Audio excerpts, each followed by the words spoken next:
I'm thinking of Song of Songs 2, where our Lord is looking in at the beloved, and what does he do? He doesn't scold her or shame her or strip her. He speaks beautifully to her. He woos her, doesn't he? He calls her my beautiful one, my love, my dove, see. And she can't see because her head's in the cleft of the rock like the bird. Come, let us catch the foxes. The rain is over and gone. Like he loves her out. Yeah. Speak to that. She maybe has a reason to hide. Right? There are a lot of reasons to hide. There's a lot of suffering.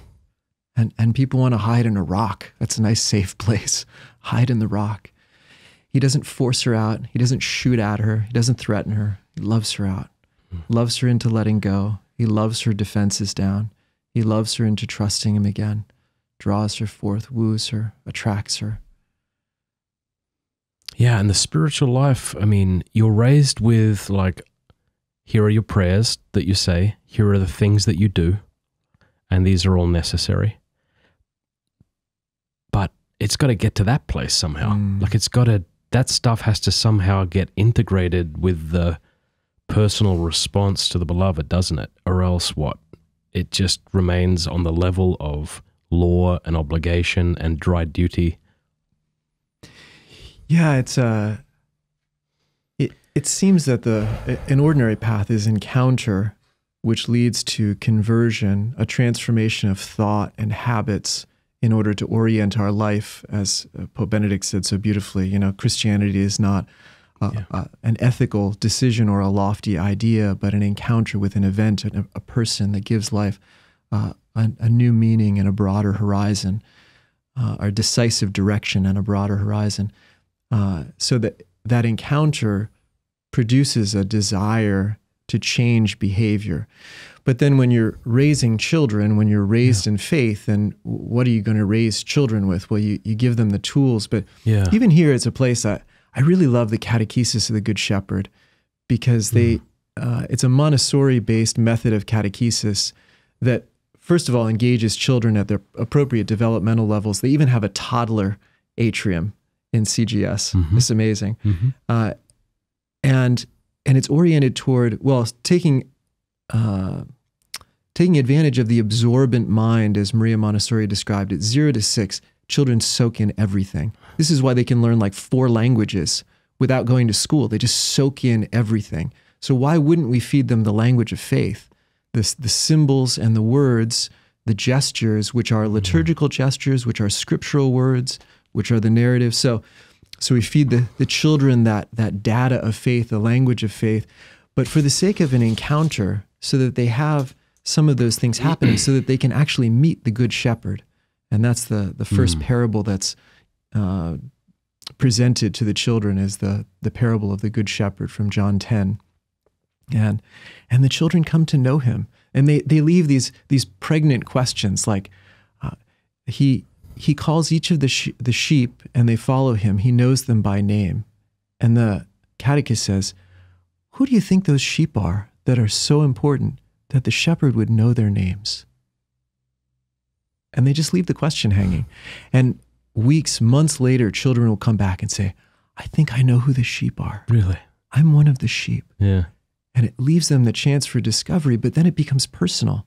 It's a personal discovery and a personal encounter. So anyway, because without that encounter and deepening, this language that we're using right now to express, faith, it sounds like a different religion. If all you've got are as necessary as they are, we have to keep saying that, otherwise people get upset, but the prayers, the structure, the rhythm, the liturgical life, but like all of that is aimed at intimacy with God, isn't it? But so many of us, do you think, or many people haven't made that transition, which is maybe why they look at Catholicism as sort of meaningless in their lives, or what do you think? We had just started a conversation before the show. I'm just going to bring in a little thread from that to follow up on that idea about how hard this conversation is, because when we think of however many thousands of people, I don't know how you minister to thousands of people. So there are people like you describe, definitely, who have been raised in the faith. Sometimes that's been tainted with very harsh things. Religion has been used as a a cloak in order to exercise control over children, or there's a whole variety of really mixed up things, from bad and good intention to bad intention, from, just so many people. And so I always have a hard time generalizing, but certainly there are people who have been raised in the faith who haven't had that kind of encounter. And a lot of our older CCD models and things like that, Catholic education models, are about memorization and practices, prayers, in the hopes that you're just laying a groundwork of kindling, that eventually a spark will be set with an encounter, and then you have all the stuff ready to go if there's ever that encounter. And like you said, otherwise it just becomes a kind of cultural practice, and then it's not, and then sometimes it just falls away, because it's sort of like our friend Father Ryan Mann just introduced me to this idea. He talks about Jesus is not like broccoli. Broccoli is that vegetable that you think it's probably good for you. You probably ought to eat it. You don't really like it and you don't want it, and so you can take it or leave it. So Jesus is not like broccoli. Jesus is really essential. We can't live without him. So, Jesus becomes like broccoli if Jesus is just a set of practices and prayers that don't have any life behind them, that don't have a relationship, a face, a heart. Hey, thanks for watching. Before you go, I want you to go and download the best Catholic app in the universe, Hallow, HALLOW.com/Matt. Why am I saying /Matt? Because if you go to the website and download it there, click the link in the description below, you can try the app, the full app, out for 3 months. If you don't like it, cancel. You won't be charged a dime. It's a very reasonable monthly rate, but as I say, you won't get charged for the first 3 months. Please go check them out. They've got excellent things over there, like sleep stories and litanies and novenas and audio books. It's all very professionally done, and I'd highly recommend it. Hallow.com/Matt. That's, and I'm just double checking, Hallow.com/Matt.